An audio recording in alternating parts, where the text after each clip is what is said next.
Hello everyone, welcome back to another video here on Cluiche with me, Seamus Brady, your host, and for this one I'm joined by Matthew Hurley, the Gaelic Statsman, back on the podcast, and we are going to run through all of the things that happened in the week in the GAA. Matthew, I think we'll call a spade a spade. It's a bit of a crazy time to be covering the GAA. You have the county championships are just finished, the club championships have kicked off, then you have, of course, Naivana winning the Wexford Hurling Championship already, so you have certain club championships just kicking off and other ones finished, and then a whole host of managerial appointments, announcements, retirements, left, right, and centre. So in this podcast, we're just going to do a sweep through, talk about whatever has been on our minds in the GA, and feel free to add in any things yourself that you've noticed over the week as well. But how are you finding keeping up with everything that's going on? Yeah, it's kind of a challenge in many ways, and thanks for having me on again, Seamus. Yeah, when you think about it, Wexford's been finished. Carlow's also been finished. Mountains, the Rangers won that championship, so it's actually amazing to think the hurling championships there are done. The Waterford hurling semi-finals have already been decided. The pairings there. The Kerry Club Championship, not the county championship or anything like that, with East Kerry, the club championships have been decided with semi-finals, which is mad. And it's mad as well to think Kieran's O'Rahilly's, who were the champions last year, are in a relegation playoff. And I'm sure we'll have a discussion about the Kerry Championship in the next few weeks as well, how we disagree with it and all that, but that's probably for another day. This is for other news stories in general. But yeah, some brilliant stories out of the club championship, and we're not even in September really. But the thing that irks me about it with the club championship, I will say this quickly: RT haven't showed any club games yet. Why? Yeah. I'm actually not sure why. It's kind of a disgrace. And so I know the Rugby World Cup's coming up, and I know the Women's World Cup was on over the past few weeks. But even to show it on a YouTube channel or something like the RT player, like something at least, it's a real shame that club championship isn't shown on RT. And I actually enjoyed the club championship action from yesterday, Tipperary championship between Turtle Sarsfields and Barcelona. That game was on in the Tipperary Hurling Championship. Barcelona rode that championship. So that was other than the Cork Championship. That was my first game that I did stats on other than the Cork Championship this season. I thoroughly enjoyed it. Like Turtle Sarsfield looked very good in that game. So yeah, I'm looking forward to the club championship as it progresses throughout the winter. I was going to say the summer, but we're not in the summer anymore. We're nearly in the winter. But thanks for having me on again, Seamus, and let's get into the podcast. That's it for sure. And shameless plug for the Dublin Club Championship for anybody who's watching this that wants to know what club games to watch. Yours truly is involved in the background now this year, just helping out where I can. But yeah, there's been some great games in the Dublin Championship so far, like real down to the wire games, like Thomas Davis and Raheny.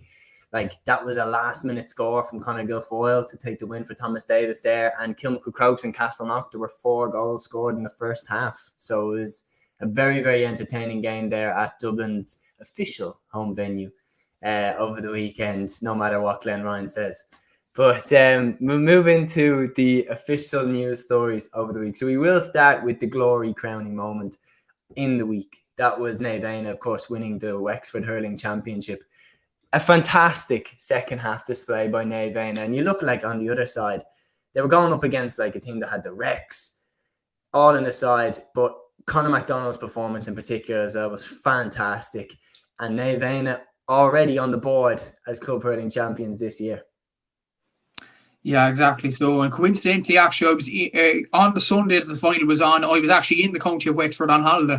I'm actually not sure why I went down to the game. I was actually 4 minutes away from Wexford Park in my holiday home. So there you go. But the thing was, actually, I was leaving Sunday morning at 12, and the match was on at 4. So, you can't really please him. But what I did do actually in Wexford, I got a Wexford jersey. Matthew, teach me how to say the name.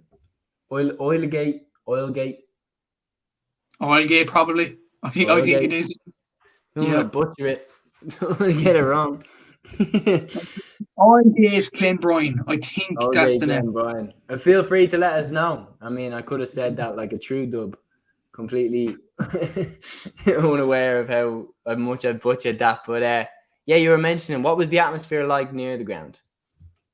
Yeah, it was a nice atmosphere throughout the weekend in Wexford in general. I actually was expecting to see Buff Egan strut his stuff around Wexford town the Saturday beforehand, but that didn't turn out to be the case. He was out over at Waterford, and actually coincidentally the day that Buff Egan went to the Wexford hurling final, I think anyway, I was in Ardmore in County Waterford on a beach, so we kind of just swapped counties in a way. So yeah, Waterford and Wexford, brilliant parts of the country. But onto the game in general, they've been an exceptional performance. Like Conor McDonald, bit of an underrated player in all Ireland circles in many ways. 1-4 from play, outstanding performance from him. And this is only Navena's second ever Wexford to hurling title. They won their first in 2018, so it's a brilliant win for them. Allgate Glen Brian, I nearly butchered it there, but see, it's not just the Dubs that messed it up. It's the men down south too. But they did very well to get to the final. In fairness, Allgate Brian, like Seamus Casey scoring 1-7. Podge Doran apparently scored 2 brilliant sidelines in this game. He also scored a goal, so he's a very, very good player for Wexford. And you also have Charlie McGuckin, who's doing well over the last few years. Wexford did well for Naveina in the final, scoring 4 points from play. Cathal Dunbar's another good player. So I think ordinarily this team could do well in the Leinster Hurling Championship, but the biggest outlier in this, and we've said it throughout a podcast year on year, the championship ends too early in Wexford. Their next game in Navein is October, and they won't be back. That's crazy. I don't understand. Like that's a debate in itself, isn't it? Yeah, it is, to be fair, when you think about it. And it's the same in Carlow. Because when you think about Mount Leinster Rangers and Navein will go into the Leinster Championship now, undercooked. And I think both them teams, like Navein, I named the players here, Charlie McGuckin, Conor McDonald, Cathal Dunbar. There's some very good players. Patrick Doyle had a very good performance. Jack Cullen as well as the scoring stakes in the final itself. They're very good players, and they have the potential to be a very good team and do well in the Leinster Championship. But it's the timing of it. It's poor, I think, from Wexford. I don't know why they do it actually. They do the hurling first and then they do the football after. Wouldn't they have more chance to win a Leinster Championship in hurling than they would in football? Because of Kilmacud Crow. When you look at it as well, man, it's actually like, I swear with Waterford as well, Ballygunner are always out way ahead of everybody else in terms of winning the Waterford Championship. And then when you look, I know that the last couple of years now they've won back-to-back Munster titles, but when you look at it before then, they notoriously struggled to get out of Munster, even though they had a class team. Like, do you think there must be a direct link there? I know Ballyhale are Ballyhale, but it can't help if you're twiddling thumbs while everybody else is winning titles, and like, it can't help. It can't at all. And there's a very good example down here in Cork, actually, in the college divisional section. Carbery and UCC were in this section, and they went straight through to the semi-final and the final, respectively. Whereas the side coming into the semi-final and the final was Duhallow, and they played 4 games on the bounce, I think, in championship level, and they beat both Carbery and UCC. That's what games can do to you. Like, you get a bit of momentum going. Like, the thing is, if you're in a situation where you're going straight through to a semi-final or a final, or Naveina's situation where you're going to the Leinster Championship only 2 months, over 2 months later, then all you can do really, not just twiddle your thumbs, but try to find challenge matches. It's very, very difficult to do that in general when other county teams or club teams in general are in their club championship seasons themselves. And then other club teams are out of the championship and they want to rest for the rest of the year. We talk about player welfare there. So, like, you can't win. Like, Naveina don't have a game. That's the honest truth. It's very, very poor. And honestly, we're only criticising the Wexford Hurling Championship because we want the best for Naveina, because they have brilliant players. They deserve to do well in the Leinster Championship. But I don't think the Wexford Hurling Board, the Carlow Hurling Board are not helping these teams by putting them in the championship undercooked in many ways, because when you look at it over the last few years, like, you look at the Wexford Hurling Championship, I think 1 year Rapparees got hammered by a beach team. I think it was Clock Balacolla. Clock Balacolla, that was the team, and they got absolutely slaughtered. And that was the reason why they were going in undercooked. And, it's very, very poor in general. Shelmaliers were another example. Well, Shelmaliers won in a COVID year. That's a bit different. But Naveina were in it in 2018 as well, and they suffered the same fate. They'll probably suffer this season. And when you look at the Dublin Championship, And why is it that the Dublin winners and the Kilkenny winners got into the Leinster final in the end, Ballyhale Shamrocks against Kilmacud Crokes? Because their championships ended once the Leinster championship started to begin, because they didn't go in unhooked after that. So that was the reason why. And why are we saying that Ballyhale and Ballygunner will be so far ahead? Yes, they're very good teams, but the reason is because Ballyhale would have had a game in Kilkenny, and then 2 weeks later or 3 weeks later, they would have gone into the Leinster Championship. And that's the way it should be for Wexford and for Carlow teams. And they should probably fix this in future years. Obviously, they won't fix it now. It's all done dusted this season, but it's something they need to fix badly. Well, that's it. And I feel like when you're looking at it from the bigger picture, like, I get that every county board has their own authority, and I get that every county wants to do things what way they feel is best. But I've never really seen a competition like this. I've never seen a competition where every county gets to basically decide what they do. Like, can you imagine if Ulster was like, can you imagine if Ulster was saying, no, we're going to play our provincial championship in April, and then, we'll come back in July and play against you in the rest of the championship? Or Leinster was saying, we're going to play ours in June. Like, there's no other area I can see this. Like, if you had to pick, which county do you think is the best structure? Because every county has different ones. Like Dublin, for example, it's 4 groups of 4. The top 2 get out of the group into the quarterfinals, semi-finals, final. And you've got Kerry, which is just mad, in my opinion. You've got, 2 championships in one, and the champions have been beaten 3 times in the championships that then they go on and represent Kerry. Like, let's be honest, everybody knows watching this, the best team in the Kerry Club Championship last year was Dingle. 100%. Yeah. They were the best team in the Kerry Championship last year. And I would have put 9 times out of 10 last year, I think they would have beaten Cairns. And I think they would have given Crokes a better game than Cairns did in that semi-final. If you look at that from that angle, like, Kerry have their own way. Dublin have their own way. Tyrone, it's straight knockout, which is mad. As well as that, you look at it from a competition standpoint, the Tyrone Championship is brilliant. No team in Tyrone has gone back-to-back since 2005 when Carrickmore did it. It's been a new champion every year since. Like, which way do you think is best? In terms of a dual county, and you have to take into account in Kerry as well, the hurling championship actually finishes in Kerry the weekend of the football final, I think it is, or the hurling final. That's usually the first game shown on TG Carr in the club season, so that's not right either. Yeah. Because the hurling championship champions in Kerry will go into the intermediate championship undercooked then. That's wrong as well. So that has to be fixed as well. Kerry, my feelings on that. I don't think it's a good championship, having 2 championships in one. Actually, a championship, I know people are going to say boys, Corkman and all that, but I think Cork do it right with the divisions and the clubs. With Cork, the divisions and the colleges have one section in hurling and football. They have a competition to play it out. There's a trophy at the end of it. The winner of that competition, involving divisional and colleges sections, go into the quarterfinals of the Premier Senior Football or Hurling Championship. And that's one divisional team, along with 6 club teams that go through. And there's 3 groups of 4. The top 2 go out from each group, but there's a ranking out of the 6 teams. The best ranked out of the 6 teams go straight through to the semi-finals, and the 5 other go in with the divisional or college winner into the quarterfinals. And you have 6 teams, 3 games there, 3 winners into the semi-final.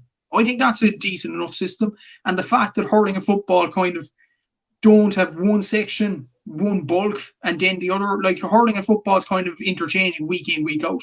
And I think that's probably the best thing out of general. I think Dublin do it very well in fairness to them as well. Like 4 groups, I think that's a brilliant system in general. And in hurling and football as well, I'd imagine, Seamus, it's slightly different in the hurling.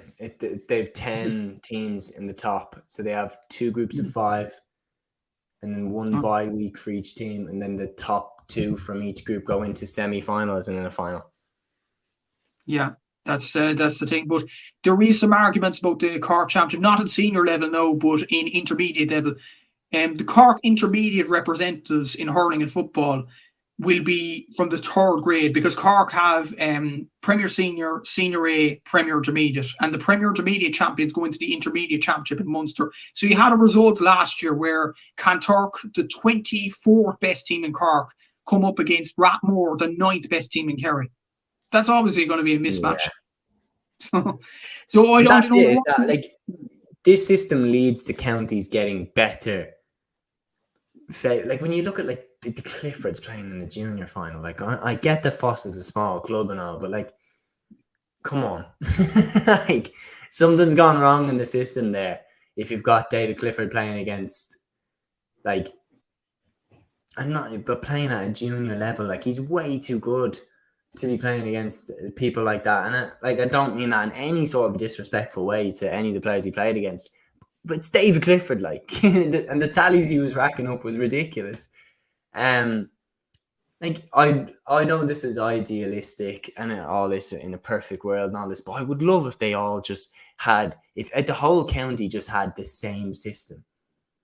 Can you imagine the carnage if we knew, say for example, say if in a perfect world, I know I'm spitballing here, but imagine if the 1st and 2nd of September was the Saturday and the Sunday. And can you imagine if every county club championship kicked off on the 1st and 2nd of September? If every county football championship, and then the next week the hurling championship kick off, then the next week football again, and every county goes to the same stage at the same time, and then on one weekend you have all the finals, and then you've got, do you get what I mean? Like it would be nuts, and the coverage would be going through the roof. Because there wouldn't be this kind of confusion of, oh, who won the Wexford Championship again? Oh yeah, Nevena. Oh, they've been on the beach now for the last month, so we'll have to call them back in because the Kilkenny Championship is finished now. Do you get what I mean? Yeah. No, it's really wrong in general because of that way. But I don't think it's honestly possible when you think about to have It's not 32. possible. Yeah, that's it's just spitballing an ideal world. Yeah, exactly. But to go back on the Kerry Championship, actually, do you know the number of clubs in the Kerry Championship? And I don't, like, Kerry fans have complained to me, they've complained to you and stuff like that, but this is facts. How many clubs are there in the Kerry Club Championship? 8 or something, isn't it? It's 8. That's way too little. That's ridiculous, though. When you think about the amount of clubs in Kerry, but that's how Rathmore ended up in 9th. That's how Austin Stacks ended up getting relegated the year after winning the thing. And that's how Kieran's O'Reilly's are in relegation. Kerry's are going down this time. Like, no, it's ridiculous. And don't even try and flex that. Don't even try and be like, oh, our championship is so competitive because the champions got relegated. But it's because your system is ridiculous. You have 8 teams. If you lose one game, you're done, basically. Yeah. Like, when you compare it, like when the amount of Dublin clubs in football in the top grade, I'd have to guess now, Seamus, 16. Top grade 16, yeah. In the football, 16. In the hurling, 10. And in Cork, football and hurling, there's 12. 12 is a nice number. 12, yeah. 16, that's grand. 12 to 16 is fine. Yeah, I get that some counties are really, really small. Like in terms of club size, Leitrim and Fermanagh in particular have very little amount of clubs. But still, like 8 is ridiculously small. For Kerry, look at the size of Kerry as well. I mean, come on. You get then you ended up with the East Kerry, the team last year that looked like the Harlem Globetrotters. They had like the Clifford brothers, Paul Murphy, James O'Donoghue in a club team. Yeah. Like, will you stop? I get the idea behind it, for the record. I do understand the idea, but when it ends up in situations like that, it looks a bit silly. Like, especially when you're thinking that you have like last year's champions are now going to be included in this year's team. Like, that's a bit ridiculous. Like, because the team that were good enough to win it by themselves last year are now going to be part of like an amalgamation of teams. Like, that just doesn't make sense to me. But yeah, maybe I'm a dub and I know nothing about the Kerry Championship, as I've been told. but yeah, I would love if they went as close as they can get to each other. Just timings that we all kind of were getting to the same stage at the same time. If we could do that, I feel like that would benefit all the players a lot better. What would your take be on straight knockout? What do you think a straight knockout championship would look like? Because from watching the Dublin Championship, the group stages, you can already see teams taking 2 things that I've noticed. A, the clubs who are able to field different teams for the football and hurling are the strongest. Kilmacud Crokes, Na Fianna, Ballyboden, they have entirely different teams for the football and the hurling. The only guy who started for both the footballers and the hurlers for Na Fianna, for example, was Conor McHugh. Nobody started for the footballers and the hurlers from Kilmacud Crokes. And nobody started for the footballers from Ballyboden, St. Dennis, that started for the hurlers, as far as I know. Whereas my own club, personally, Whitehall Columkill, like, it's a lot of the same lads playing for the footballers and the hurlers at the same time.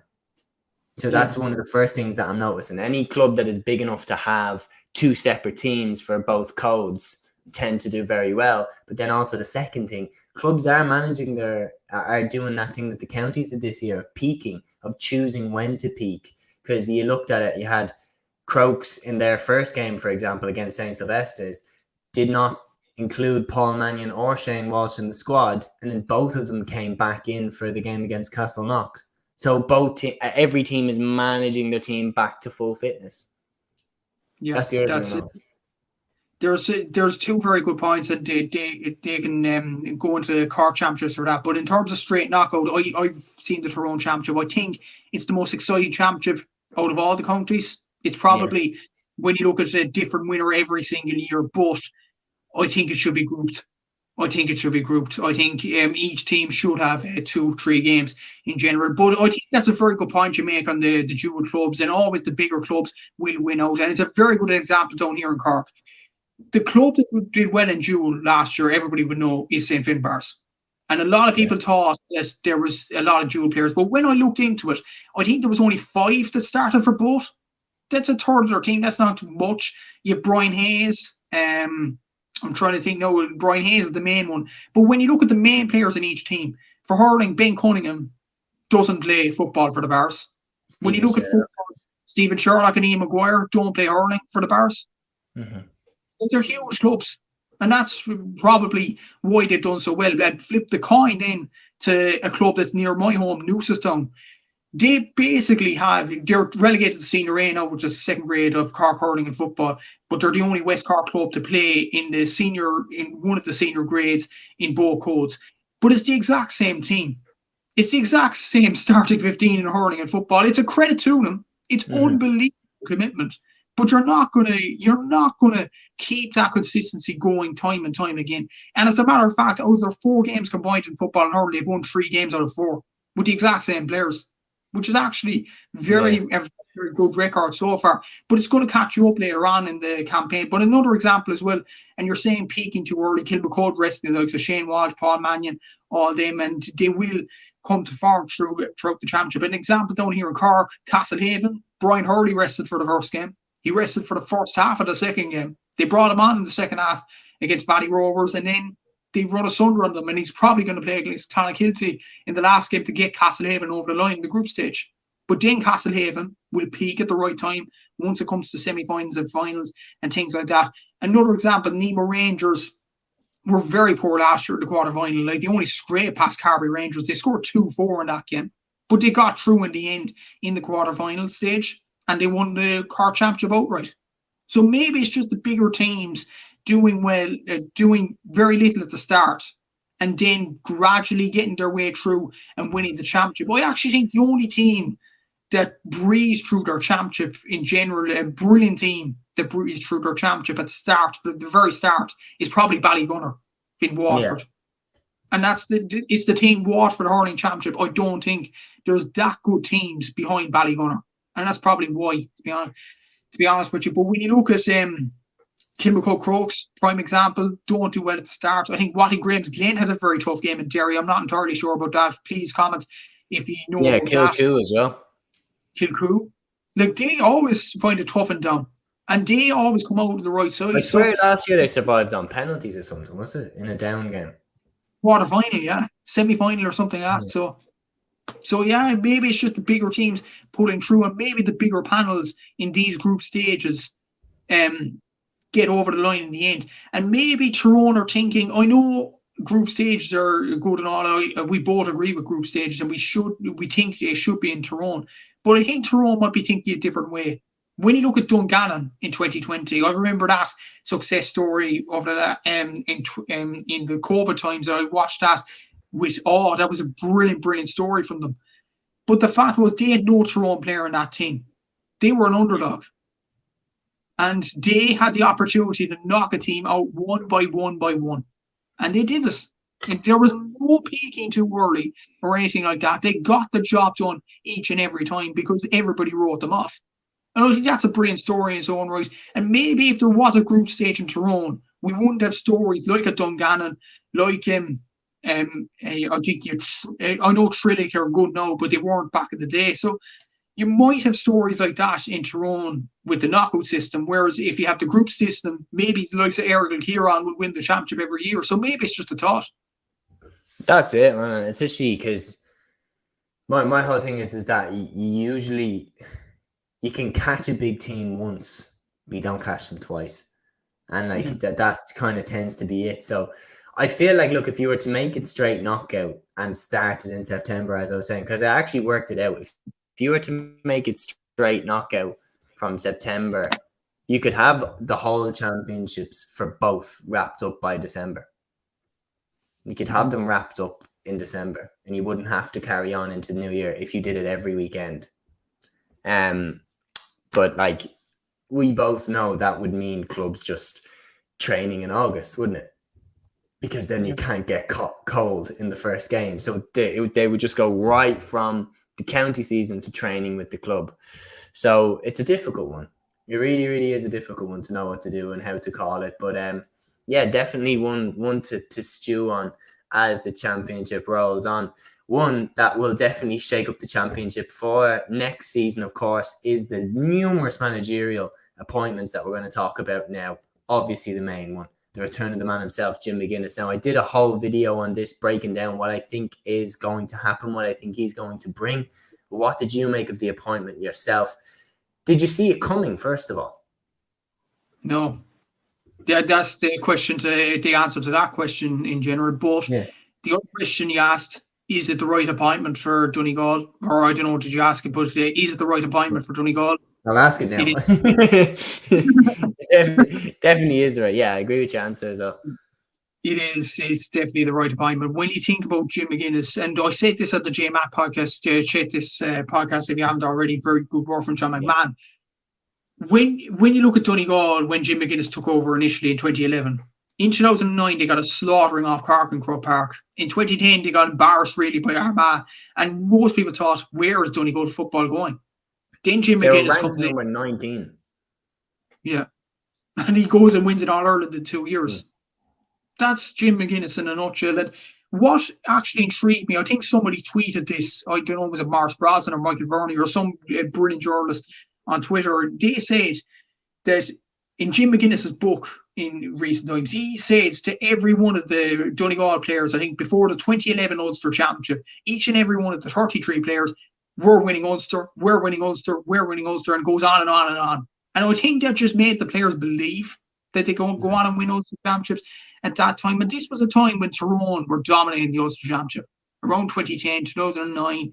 I know 2008 they won the All Ireland but lost the Ulster Championship. But at the same time, Tyrone were absolute dominant force in this championship. And there was the question, who would break them down?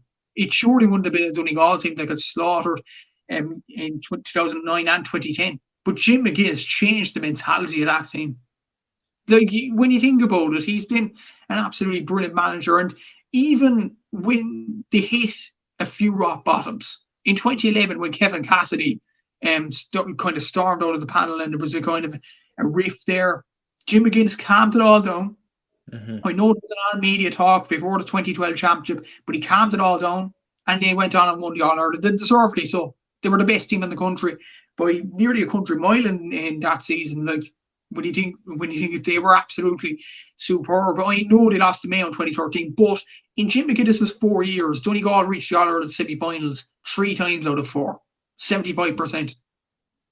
That's impressive. And the final twice. Yeah, and in the final. Let's not forget as well, like that Dublin team in 2014 was being talked up as being unbeatable. Yeah, and Jim McGuinness figured them out. Yeah, and I think also a big. I think everybody's gonna be like, no, Dublin were that. And look, I'm a Dub. Of course, I know that they're that good. But I think another reason as to why Dublin were so dominant in those 5 or 6 years was because McGuinness left. Yeah. Like, I genuinely, he was the only one who figured them out. He was the only one, and like he caused Jim Gavin to change the whole way that Dublin played. Keane O'Sullivan's role was born because of Jim McGuinness. Because Jim showed them up for being vulnerable at the back. Like the way that Donegal scored those 3 goals, it was so easy when you look at it. Yeah. And then he created the monster that we ended up seeing that went on to win 6 in a row. But I do think that when you saw how close Mayo came to them with managers that, in my opinion, were nowhere near the tactical genius of Jim McGuinness. Yeah. You do have to wonder. I don't think Donegal necessarily had the players that Mayo had in 2017 around then, but they won 3 Ulster titles back to back to back. Like if McGuinness was at the helm with that group, like he could do anything, and that's the thing. you But just don't know. That's the thing. You just don't know. If you were, can I ask you this, Matthew? If you were a Donegal fan, on top of the fact that you're elated that he's coming back, would you be a little bit frustrated that he didn't come back sooner? probably I would be, to be honest, because the group of players that Donegal had at the time in 2017, 2018, 2019, they were a brilliant group of players. But I can remember distinctly in 2019, they had, like this is another dig at Kerry now, but enough about Kerry, more about Jim McGuinness. But they had Kerry by the, remember this game, Seamus in Croke Park? Donegal had Kerry by the throat in 2019. They probably should have beaten Kerry.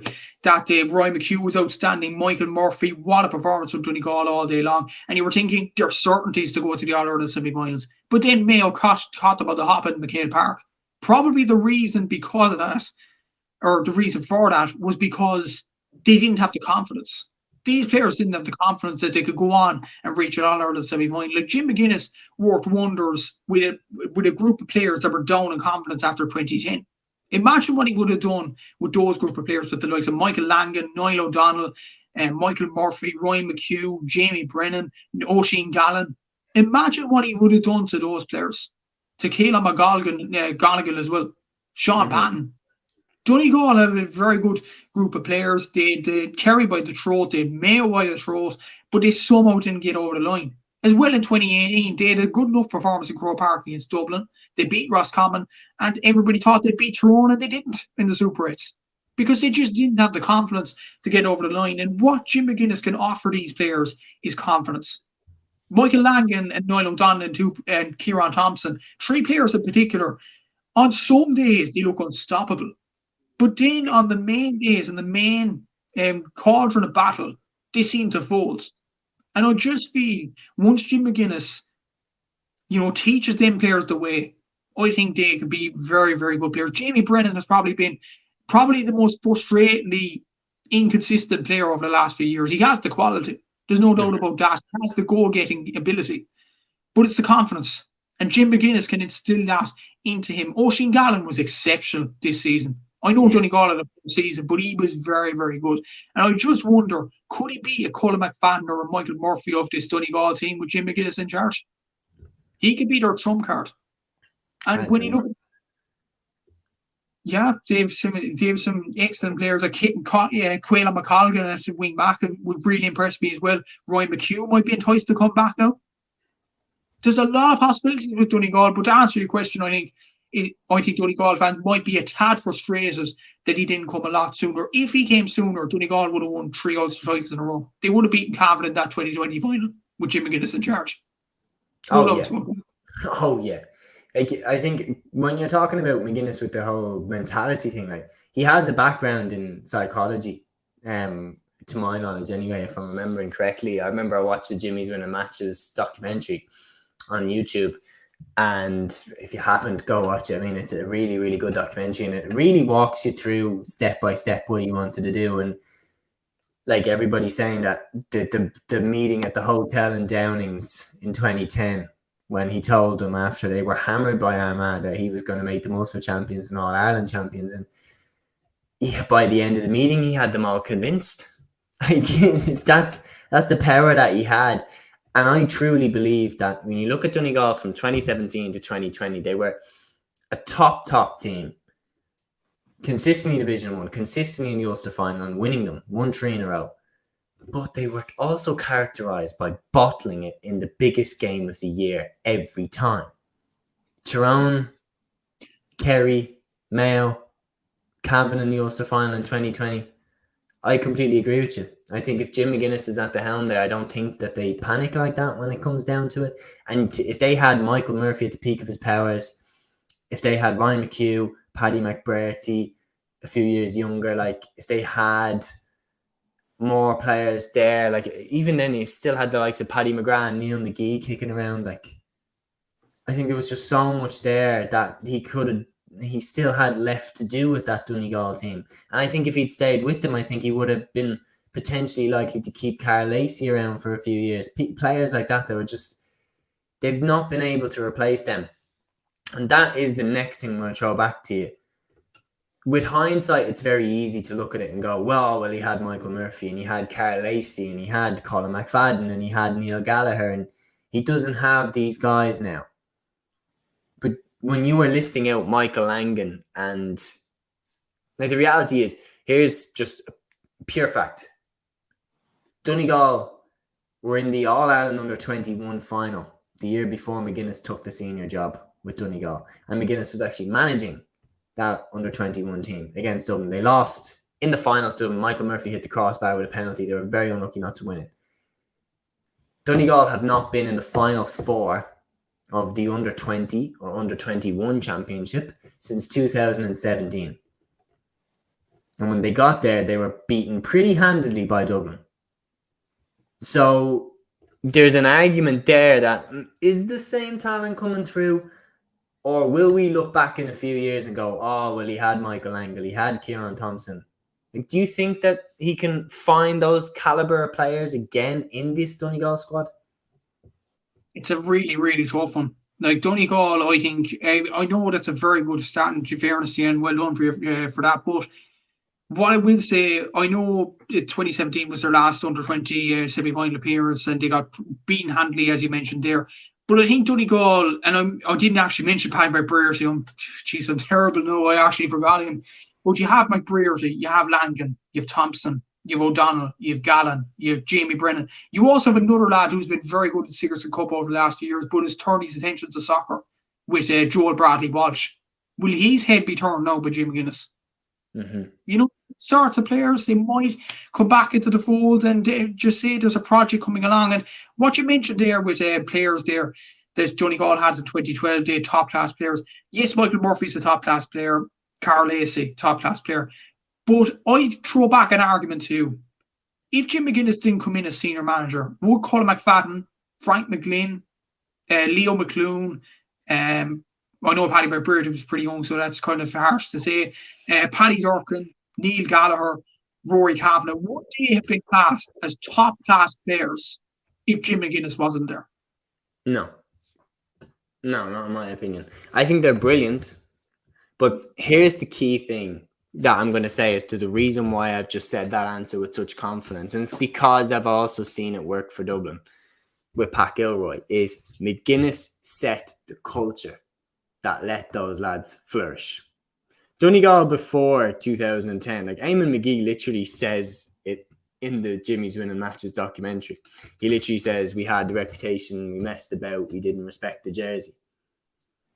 So if Michael Murphy and Carl Lacey had been, Michael Murphy and Paddy McBrearty and Leo McClune and the lads who were coming through, if they had been brought into a dressing room that didn't take it seriously, didn't really respect the jersey, was just waiting until the season was over so they could go on the holidays again, I don't think they would have achieved anywhere near as much as they did. Because Murphy then carried that example through into previous and made it easier for Declan Bonner to come in, made it easier for the next coaches to come in, because that culture was set. And it's no surprise to me that the minute Michael Murphy leaves and Paddy Carr comes in, bang, all of a sudden, no culture, no standards, no nothing. All of a sudden, XYZ players are all leaving the squad.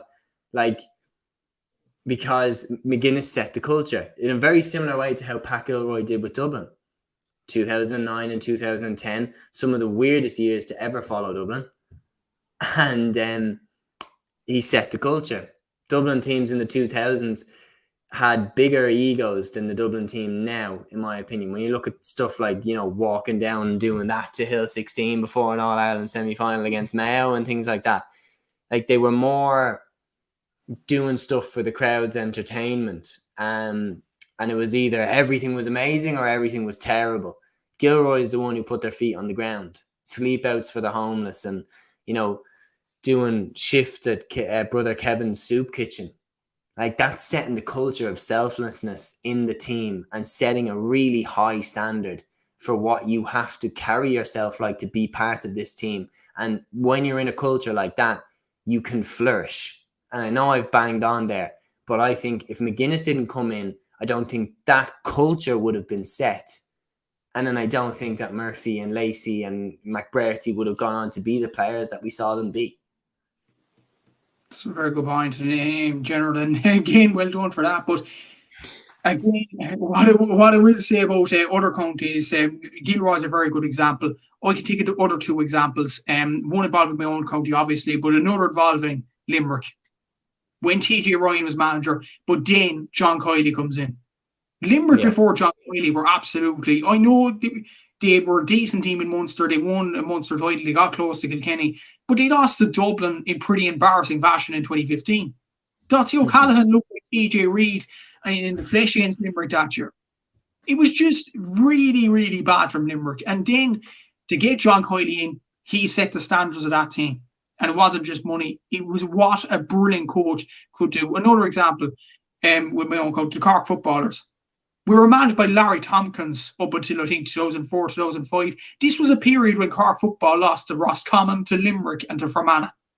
This was dark times for Cork. But then Billy Morgan comes in, wins a Munster title above Kerry in 2006. I know they lost the final pretty embarrassingly in 2007, but they needed to get back up with the horse. Billy Morgan kind of set the standards to get up where Cork needed to be to contend for All-Irelands. But then in 2008, I know there was a bit of a strike and stuff like that, but who comes in? Conor Coonahan. He sets the bar, he sets the standards. Cork go on and win the All-Ireland in 2010. And they're not a laughing stock anymore. That's three examples. Well. Gilroy, Coonahan, and Kiley. And I'd even throw up another one, man, like very recently, Mickey Hart with Louth. Yeah, true. Like, with no real new players coming in, he just gets the best out of the ones that are there. Exactly. And another example, actually, Colm Collins. Yeah, of course. I mean, what a job he did. And, like, honestly, so, man, like, to round this all up, the final point I'll throw to you is, what are you expecting from Donegal now? See, you're talking about him getting the best out of these lads, and you're saying he's going to bring them confidence. But in terms of so when McGuinness came in 2 years, they were champions. Yeah. And when you look at it, I don't think it's bizarre to say that Donegal could win the All-Ireland in 2 years. Dublin, like this, okay, Dublin are All-Ireland champions, yes, correct. But to me, even being in the stadium, everything, including seeing the players, it felt like it was the last hurrah. It felt like it was okay, we've proved it, we're the best team of all time. You see McCarthy like looking like he had nothing left in the tank. And you wonder, like, is it that? Are Dublin gone now? And I think Dublin are at the top of the mountain now. I don't think we're gone. And even if we do win one more, it's not like we're not going to do another 4 in a row, 5. It's not going to happen. And I think it's not bizarre to say that Donegal can pip in there, because 2010 was the most mental year in the championship, like the one just before, the one where Cork did win. So, and then 2011, Dublin won it. 2012, Donegal won it. 2013, like there was a new champion every year for the last 5 years before Dublin eventually got the grip on it. And I think that's mental. Like when you look back on it now, that it was so open back then. But could you argue that in 2 years, Donegal could do it again? Are you expecting them to be contenders? 2 years' time, maybe. Next year, no. Yeah, not next Simply, year for me. For no, because Ulster? I think so. Because you look at the teams in Ulster at the moment, Monaghan, like Conor McManus might leave, Darren Hughes, Kieran Hughes. Like there's going to be a lot of exodus there. Tyrone, in my opinion, in the quarterfinal were just awful against Kerry, and I don't know where that Tyrone team is going. And Brian Dewar and Logan are in again. Yeah, I don't think that's a mistake. That's another discussion now, but I think that's a mistake. Across Armagh could challenge. They have good players there in Reno need, but the problem is Armagh don't have the confidence to get over the line what Guinness has, which they've Donegal in the past. So I think it isn't inconceivable for Donegal to win next season. I think they should go up from Division 2 next year. Yeah. But Armagh probably should in Donegal. I think those are two to go up. And there was a lot of talk saying, okay, Armagh are number one. Who's going to be number two? Will Cork, Meath, Kildare break in? But I think after disappointment, it's clearly Donegal. They're going to go up next season with Armagh. So I think that should be the aim for Donegal to get promoted to Division 1 once again and to win the Ulster title. Potentially quarter-final, semi-final. We'll see how they get on next season. But it's a project for Jim McGuinness, and I think I don't think it's inconceivable as well, because I agree with you on Dublin. I think it was the last hurrah for most of them players. And another aspect, Kerry might win it next year. I think they're probably the front runners next year. But the thing is, Jack O'Connor does it two in a row. So they're coming for you now. But it's not inconceivable that Donegal do it. Because other than Kerry and Dublin, who is there? Standard of Cork football is. I don't agree with that. Don't agree with that at all. watch the Cork Club Championship and you'll realise watch a game and then you'll just see. I mean, everybody's entitled to their opinion, but I respectfully disagree with that. I don't think that Cork. I mean, the fact that the Bars won the Cork Championship last year and went all the way on, won the Munster Championship, and then pushed Crokes very close. Or was it Kilcoo? Sorry. Kilcoo, yeah. Yeah, pushed Kilcoo all the way in the semi-final. So that, like, someone that comes from a poor standard doesn't do that. And I expect Donegal to be direct Ulster contenders next season and All-Ireland contenders in 2 years. The only thing I would look at is maybe the fact that the game has changed somewhat. Maybe the fact that the game has changed. Defensive systems have been figured out mostly. And he says outside of Finbars and Nemo. No. Even in Castlehaven, Clonakilty, no. But yeah, glad that we're on the same page anyway on that one. But so moving on then from McGuinness, we're going to go to another new managerial appointment, Raymond Galligan taking the reins in Cavan. This one really surprised me because to my knowledge, I didn't see Galligan post anything about his retirement from the game. He didn't post anything saying he was retiring. He's 36 years of age, and then all of a sudden he comes out as the Cavan boss, and then on top of that he has like top guys around him. Like you have people like Eamon Murray, Stephen O'Neill, all announcing his background team. James Burke too, and you're thinking like, God, this is some ticket that seems to be developing here. What did you make of this? One thing I am actually surprised about, I'm not surprised that Galligan was in the running because he seems to be a leader for Cavan out on the pitch. He led them to that Ulster title in 2020 as captain and did very well. And he was kind of a guy that Mickey Graham trusted. So I'm not surprised that he was in the ring to be the Cavan manager. I am surprised though that Eamon Murray is taking a back seat. Yeah. But like Eamon Murray probably should have been the front runner because 2 All-Ireland titles with Meath, ladies. Basically a rags to riches story, and you don't get the job. I think it's a very good ticket. I'm just surprised that Eamon Murray's actually taking a coaching role rather than a management role. But that's my other thing as well, man, is that like when you look at it, like the phrase "too many chefs in the kitchen," too many head chefs. Like, what if Murray sees something that Galligan is doing and thinks, "Here, buddy, you don't have a clue what you're doing.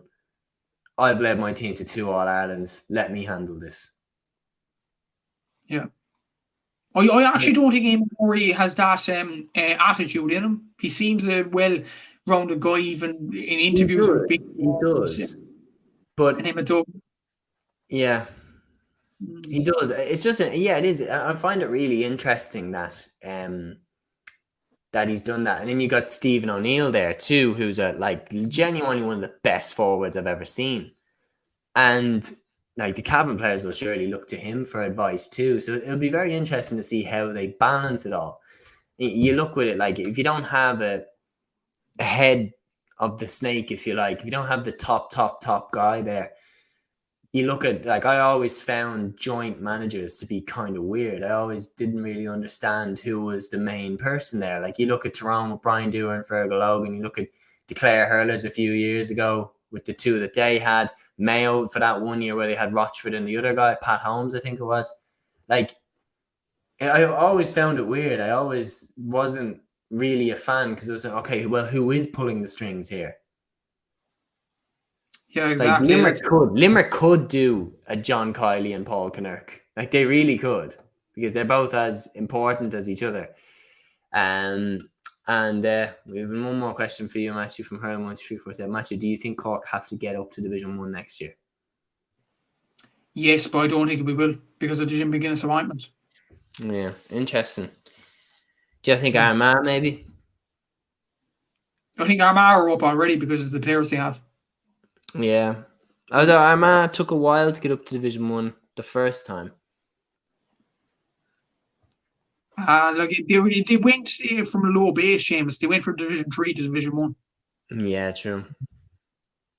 Interesting one, though. And then bringing it back. Wait 1 second. She said, also, is it a bit worrying that Corbett is the only player from the minor team of 19 to come through? Is he the only player? I wouldn't say so. Derek Hashman has been on the panel. Ryan O'Donovan is probably going to be on the panel next year.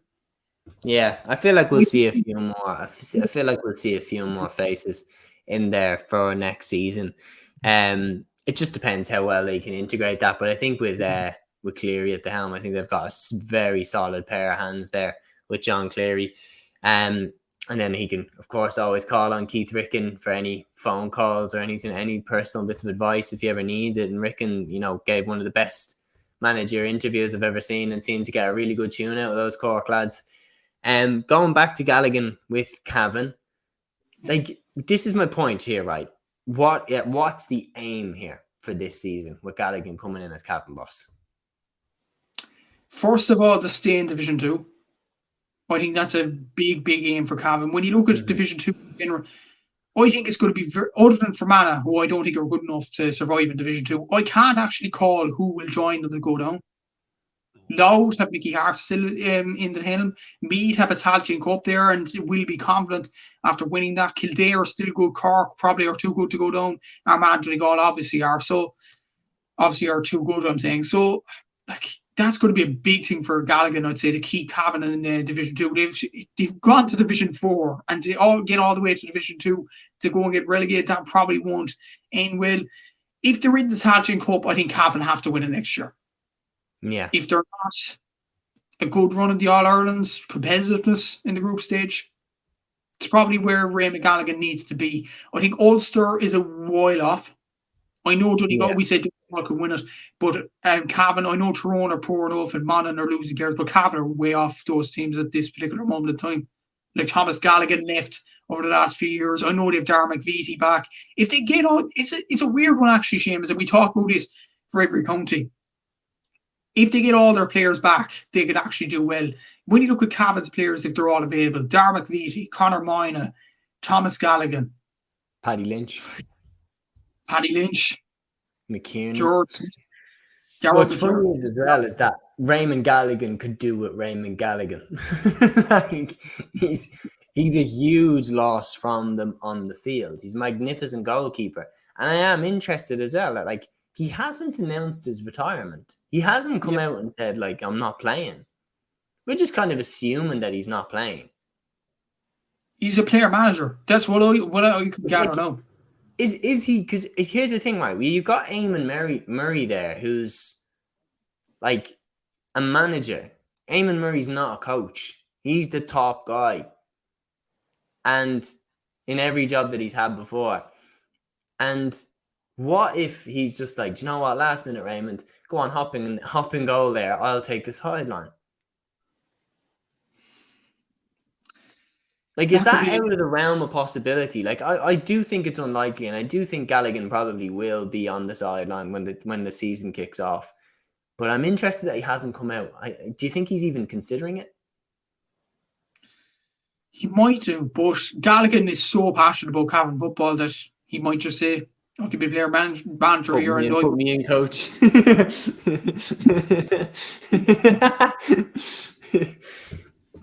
Yeah. Looks in the mirror and says, "Put me in, coach. I'm ready." But yeah, no, I feel like it would be very interesting to see, and I agree with you. Stay in Division 2 and then win the Taoiseach Cup if you're in it. If you're in the All Ireland, just go for a good run. One thing this is a new story now. This one is just, it feels more symbolic, and it feels like more attention should be kind of on this than it is Efi Fitzgerald. He stepped away from Waterford GA, so he's no longer the senior manager or the under-20 manager. He just walked away from both of them. Waterford finished bottom of Division 4 last year. Like, I think they got one victory, second bottom, was it? They beat London, was it? Yeah. So they just finished second bottom. No wins in the championship, and haven't won since they beat Wexford. I can't remember exactly what year that was. I know 21. Sorry, they beat them in 21. In the championship, they beat them in 19. 19, yeah. So I think it was Tom McGlinchey was the manager then. So they haven't won a championship game now in 4 years. One league win last year. Efi Fitzgerald, who I actually was a little bit, not hugely optimistic, but slightly like, okay, this is a guy who's very experienced. Maybe he can kind of turn him around a little bit. They seem to be miles off even the likes of Carlow and teams that other teams are in Division 4. Like, whoever comes in next, this is why I'm saying that this is huge. Whoever comes in next needs to be the saviour. Like, but the thing is, we said this about what I love Waterford as a county, first and foremost.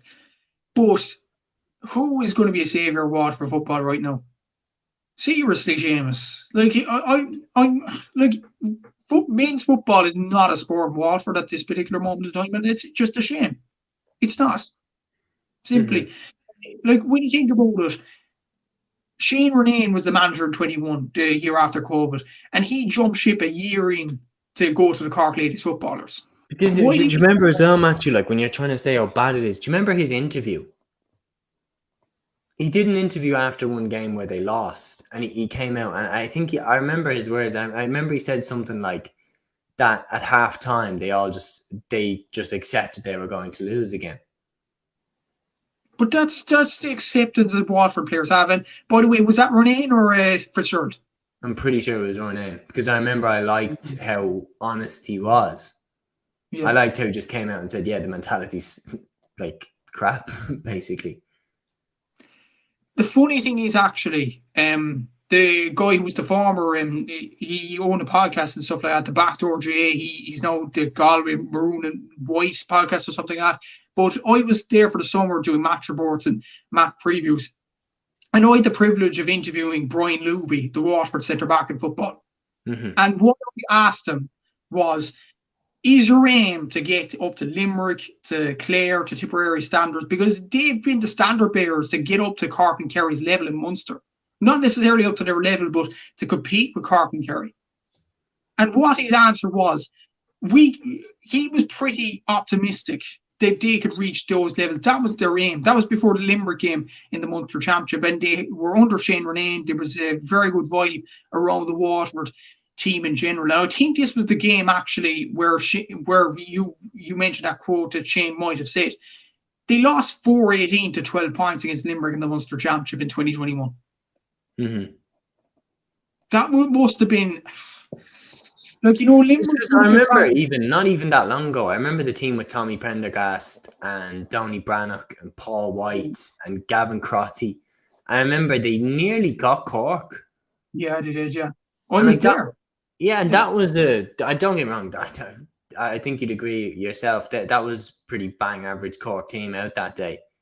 But the fact that they nearly had them was like testament to the work that was being done there. Like if you were there, right, and you could, I know that like a realistic appointment, in my opinion, Waterford need. So, ironically, they need someone like a Shane Ronayne, someone who's no nonsense, ambitious. They need basically what like Eddie Brennan was with Laois, someone who comes in and goes, right, give me the wheel, I'm turning this ship around. Yeah. They need someone who wants the top jobs in the future. So, in my opinion, they need someone who's like, let's actually pick a candidate here now. So they need someone who, in my opinion, will want the top job of a big county in the future. So I think they'll need someone from a Kerry or a Cork or a Dublin or a Mayo or a Galway. They'll need someone like an Andy Moran, or like if you're looking at it now, I think. don't know. The thing is, Seamus, I get what you're coming from. It's a very good point. Andy Moore, though, look what he's doing to them Leitrim players. Yeah. No, I wouldn't put Andy Moore in charge. I think. No. I'm saying in terms of like Andy definitely took that Leitrim job with the eye of eventually going to the Mayo. Yeah. But I think they need to just accept that. I think that they need to get someone in from a bigger county who's used to winning things and try and get that culture in their team. The thing is, I've two candidates that could take it, one from Cork and one from Kerry. The one from Kerry, Declan O'Sullivan. Yeah. I think he could do a good job with Waterford in general. He was the manager of the under-20s for Kerry. I think he'd be a good appointment for them. And from Cork, Paddy Cassan, former All-Ireland champion. But what I will say about Paddy Cassan, his style of play in club level anyway is more defensively inputted. I don't know, will that suit Waterford going into Division 4 and make them tough to play against? I think it would work though, because what McGuinness showed with Donegal, for example, was make them really tough to beat, and then they start to get this kind of, how would you call it, siege mentality or something, where they think it's the whole world against us, we're going to dig in and get a result, and we're going to be nasty to play against. So honestly, from what you're saying, I probably would pick someone like a Paddy Cassan, or maybe even like a Turlock O'Brien that did an amazing job with Carlow. Someone like that can just get buy-in from the players. And look, I'd rather watch paint dry than watch the type of football that Carlow played under Turlock O'Brien. But it got he whipped up. Like, do you remember the Leinster semi-final between Laois and Carlow and Croker? Yeah. Like, but still, the excitement in the stadium from Carlow potentially making a Leinster final was palpable. Like, you could feel how much energy he got behind him. And so, yeah, for me, Turlock O'Brien or Paddy Cassan. Yeah, possibly so. And geez, I think of another few appointments that they could get Waterford in. What I would say about them, do they have the potential to go on and win again? Waterford. When you look at the players there right now, I like Waterford in general. I want them to do well. But realistically, when you look at the players there, do they have the team to go and win a game? That's the main question, really. And that's probably the main thing. But Turlock O'Brien is an excellent shout. So is Paddy Cassan, because they play defensive football. It might be pretty crappy on the eye, but it will get the results. And it will frustrate the life out of teams. It'll be a tough place to go for Arfield if they get them in. As well as Declan. Yeah. I think Declan O'Sullivan might be, I know he doesn't play defensive football, but Declan O'Sullivan might be perfect for Waterford, because he's a guy that the Waterford players might look at and think, whoa, this is a legend of the game. Probably one of the best players that Kerry has ever had, arguably. I know Gooch is there, David Clifford, etc., but Declan O'Sullivan was nearly as good as them players. And to have him on the line, I think Waterford's players would be in awe and would want to play for him. If you had to pick one. Sorry? If you had to pick one.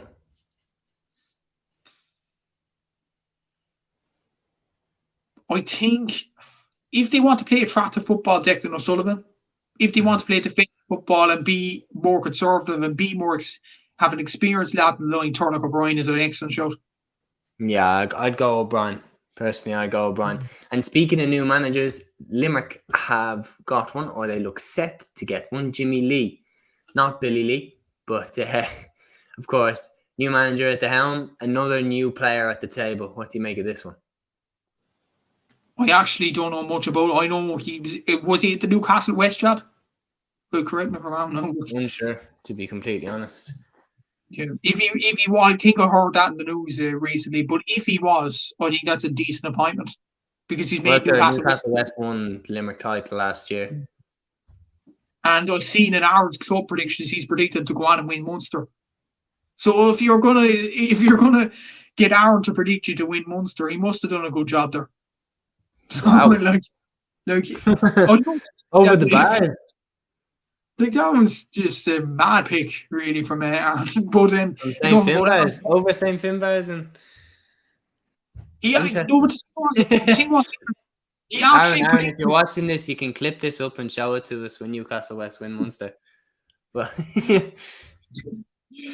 the thing was, actually, he predicted Castlehaven to win the Cork Championship, and he thought they were more inexperienced to go into it. So that's the reason. Yeah. And he predicted Dingle to win Kerry. I do remember the Munster Championship being nuts last year. I remember that when Nemo beat Finbarrs. I remember everyone thought Finbarrs was going to win. Then Nemo beat Finbarrs, and everybody said, okay, now Nemo are going to win. Then Nemo lost to Clonmel Commercials. And everybody went, oh, well, Clonmel Commercials are going to win. And then Clonmel lost to, who was it they lost to? Was it Aero Guinness? Newcastle West. Oh, Newcastle West. Yeah, like, do you see what I mean? Nuts. Yeah. We have a couple of comments in here for you, Matthew. Yeah, hello, Matthew. I see a girl from West Cork, Matthew, Caroline Sergio, has joined Finbarrs and Camogie and shooting the lights out. What are your thoughts on club transfers? For example, Johnny Maloney, who joined Moy Cullen from Offaly. And then he says Newcastle lost Munster finals, Cairns rallies last year. Yes, they did, correct. So, yeah, club transfers. I mean, again, even in the Dublin Championship, like Nafina got Kieran Redden and Conor Early, both in.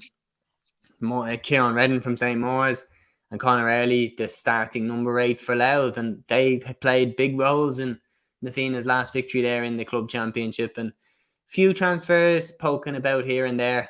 It's a dangerous trend, in my opinion. I think it is as well. I will say, though, for Shane Walsh's case and for Johnny Maloney, as the commenter mentioned there, his case, they were going because of job opportunities and things like that, and you can understand why they're going, because it causes less stress to their families and things like that, and that's probably the best thing for Jay. But in terms of transfers within the county, I'm not a fan of that. I'm simply not a fan of it. Yeah. I know Caroline Silver, I think, is from Bandon. Correct me if I'm wrong. Like, Kieran Redden going from St. Maur's to Nafina makes absolutely no sense. That's ridiculous. Like that's literally that's soccer style, rugby style transfers. Like that's literally, hey, I have a better chance of winning with Nafina than I do with Maur's. And that's wrong.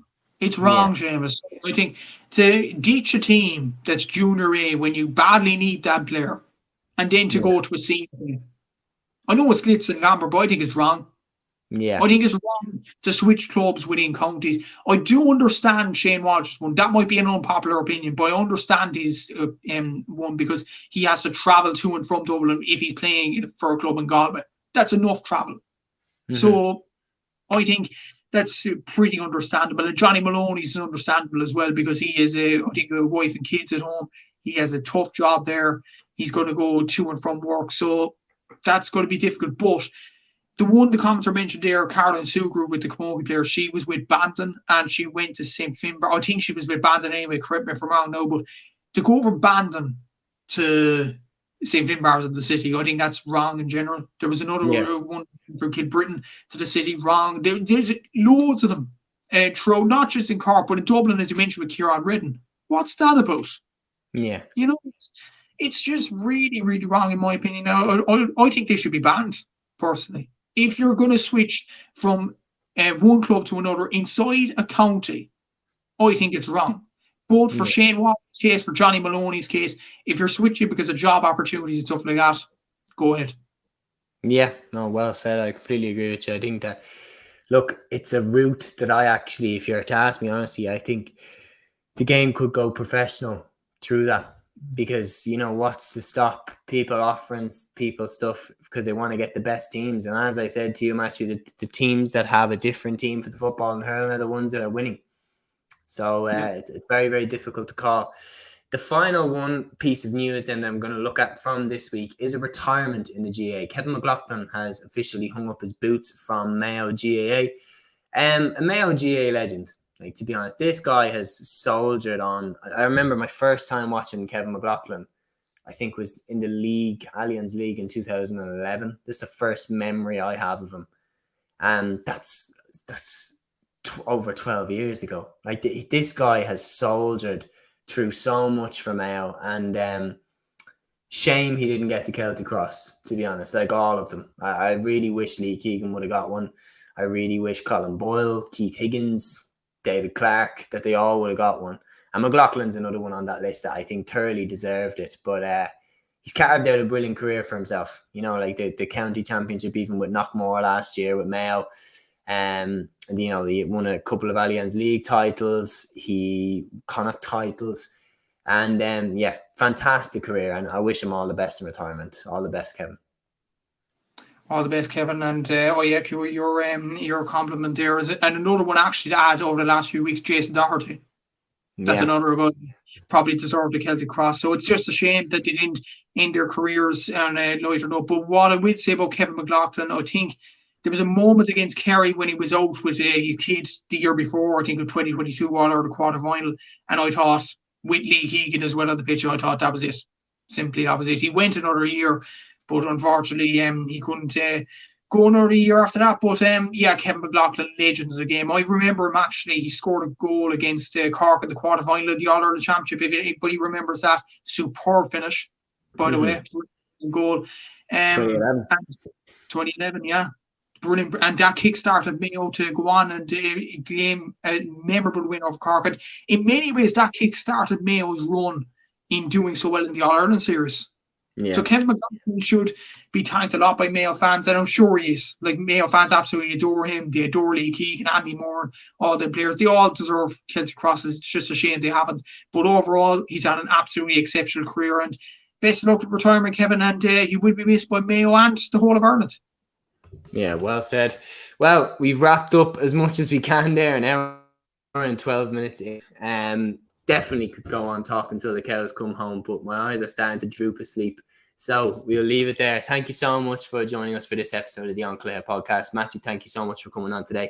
And until the next episode, guys, here on the channel, take care.